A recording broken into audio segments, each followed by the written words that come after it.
Let's turn now to a brief consideration of what we might call the formal formations of the platoon. That is, the formations that you practiced in your extended order drill. First, let's take a look at the platoon column. The platoon column, like any column formation, is easy to control. It reduces to the simple game of follow the leader.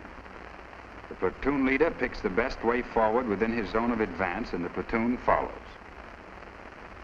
It's a good formation to use in an approach march over broken terrain beyond the range of enemy small arms fire.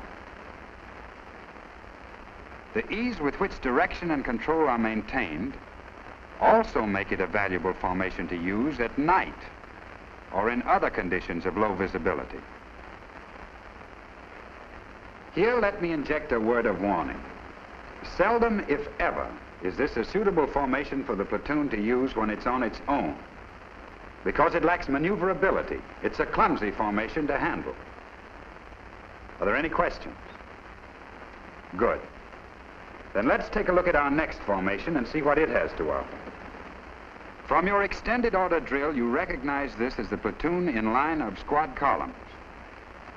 You also remember that in this formation, the center squad is the base squad. The other squads of the platoon maintain their direction and relative distance by guiding on this base squad. Question, sir. Okay, Corporal. I'm begging your pardon, sir, but it's never been quite clear to me about that base squad. How does it know where it's going and knit with nothing at all to steer by, sir? All right, Corporal Clancy, let's take a look. You are commanding the center or base squad in this platoon. Here is your platoon leader. He may indicate the direction or route you are to follow in a number of ways. Here are a few. He may simply indicate the direction of advance by pointing or moving in that direction. This. You follow him with your squad. The other squads conform. Or he may point out some distant feature, such as this red barn, or this railroad cut, or this blasted tree, and tell you to guide on it. In which event you lead your squad in that direction, taking full advantage of all cover and concealment offered. The other squads conform. Or the platoon leader may give you a compass reading, an azimuth, and tell you to march on that azimuth. In other words, Corporal, the platoon leader will always let the leader of the base squad know where he is to go. Does that answer your question? Yes, sir. That it does, and thank you, sir. Good. Here are the points we should remember about this formation.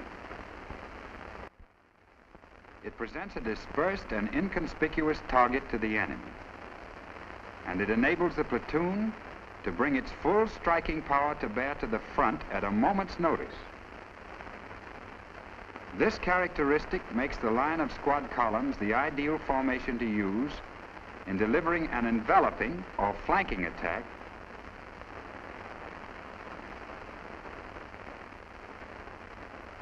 where the full striking power of this platoon is to be used in one smashing blow. Except in situations of this sort, the line of squad columns is a poor formation to use. The reason is this: no provision is made for a support or maneuvering unit. In this formation, the entire rifle strength of the platoon can be pinned to the ground by enemy fire at the same time. Without a support squad available, the platoon leader is unable to outflank the resistance that is holding him up. Therefore, we can reduce all I have said and all I have shown you about this formation to one statement. Use the line of squad columns only when the location of the enemy is definitely known and your job requires a quick, hard smash with everything you've got. Are there any questions? Sure? Okay, I'll assume that everything we have covered so far is clear to everyone here. Here's our next formation.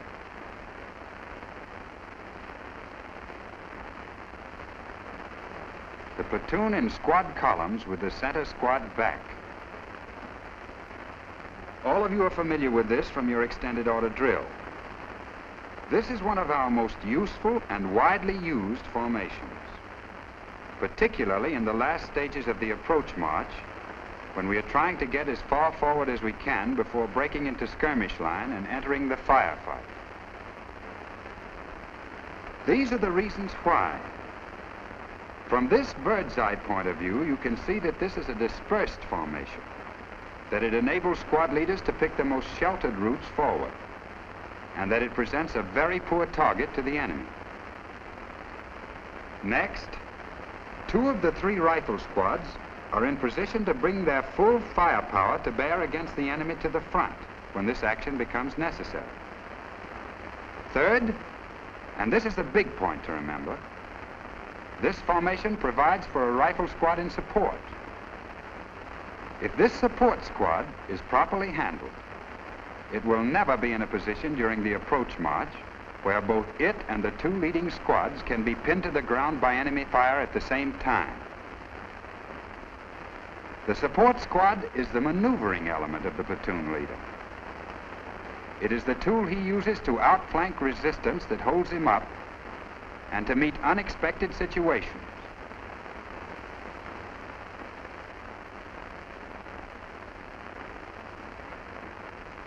In short, this formation follows the old adage, don't put all of your eggs in one basket. These are the big points, then, to remember about this formation. 1, it gives the platoon a support or maneuvering unit to outflank hostile resistance and to meet unexpected situations. 2, it allows squad leaders to make full use of covered approaches, thus presenting an inconspicuous target as well as a dispersed one. In general, we use this formation when the terrain or the nearness of the enemy makes further movement in platoon column dangerous. I'm sure there must be some questions now. Yes, sir, I have a question. Sir, I noticed that although there were only 2 squads forward, there were 6 scouts out. Shouldn't we have used 4 scouts instead of 6? I'm glad you brought up that point, Sergeant. Here's your answer. We use the number of scouts that are necessary to safeguard the advance of the platoon. If 4 scouts could have covered this platoon's zone of advance properly, we would have sent forward only 4 scouts, 2 from each leading squad. It was too wide, however, for 4 scouts to cover properly. Therefore, we sent forward all 6 platoon scouts. Even in a formation with only 1 squad leading, the width of our zone may require all 6 scouts. On the other hand, it may be so narrow that 2 scouts can do the job. It boils down to this, Sergeant. The number of scouts the platoon sends out depends on the width of the platoon's zone of advance and on the nature of the country we are moving through. Open country, wooded country, mountainous country, and so forth. Does that answer your question? Yes, sir. Any other questions? Okay, Corporal Strong. Sir, at the beginning of this period, you mentioned maintaining contact as one of the security measures. I'm not quite clear about that. Who maintains contact with who and why? That's a first-rate question, Corporal, and I'll answer it in detail, but first I want to ask you a question. Do you know what we mean when we say that a certain squad or a certain platoon is the base squad or base platoon? Yes, sir. It means that the other squads of the platoon regulate on the base squad. In the case of the base platoon, it means that the other platoons of the company regulate on the base platoon. Right. Another question, Corporal. Suppose you're commanding this squad, and the center squad here is the base squad. Wouldn't you have to see the base squad in order to maintain your proper place in the formation? Yes, sir, that's true. Good. Now take a look here. This little hill with the underbrush on it prevents you from seeing the base squad. What would you do about that? Oh, I see what you mean, sir. I'd have to send a man out to the flank, about here, where he can see the base squad and also see me. Whoa, wait a minute, Corporal. We're not through with this business yet. You've been a squad leader so far. Now you've been promoted. You're commanding this platoon. On your right is the base platoon of your company. On your left is the right platoon of a neighboring company. How about contact here? Well, I maintain contact with the base platoon. In country like this, I think I'd send out a corporal and 2 or 3 men as a connecting patrol. Okay, Corporal. But how about this platoon on your left? Well, I wouldn't do anything about that, sir, because that platoon isn't in our company. Hold on, Corporal. Our company's not fighting this war by itself. We're all on the same team, you know. Of course we must maintain contact with this platoon. Even if we had received an order which stated that contact would be maintained from left to right, we would still make sure that we know where our friends on the left were and what they were doing, regardless of whose responsibility it was. Therefore, if you were commanding this platoon, the instant you failed to see your friend on the left, you would send out a small group to take a look-see and keep you posted. Here's what the whole thing amounts to, Corporal. You and Morris and Dean here meet the first sergeant in town one night. His face is cut. His nose is bleeding. He's out on his feet. He's been badly beaten up. He tells you that he and another NCO were walking down the street minding their own business when 5 roughnecks jumped them. They messed the toughs up plenty, but the sergeant was finally given the works. He says the toughs dragged the other NCO into Pete's place. The 3 of you then set out to rescue this NCO. It's pretty dark. Suddenly you miss Sergeant Dean. You've lost contact. You need Dean to help you with the job in hand. You're not going in there without him. You've got to find out where he is, what he's doing. You call. He answers. You walk back a little way and find he just stopped to take off his coat so he can swing better. When you get back, you don't see Morris. You scout around till you find him.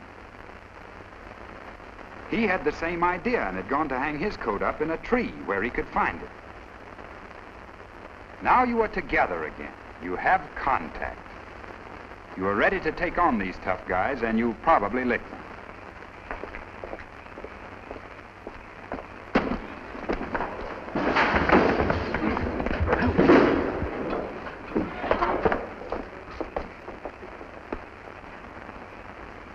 This is what might have happened to you if you had failed to maintain contact and gone barging ahead one at a time.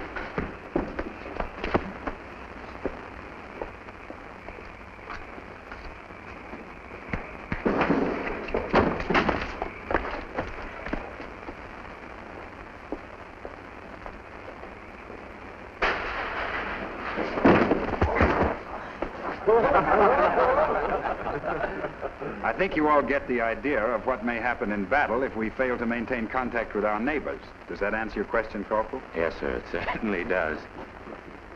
In treating the rest of these formations, I'm not going to mention contact again, but don't forget for a moment that it's there and must always be there.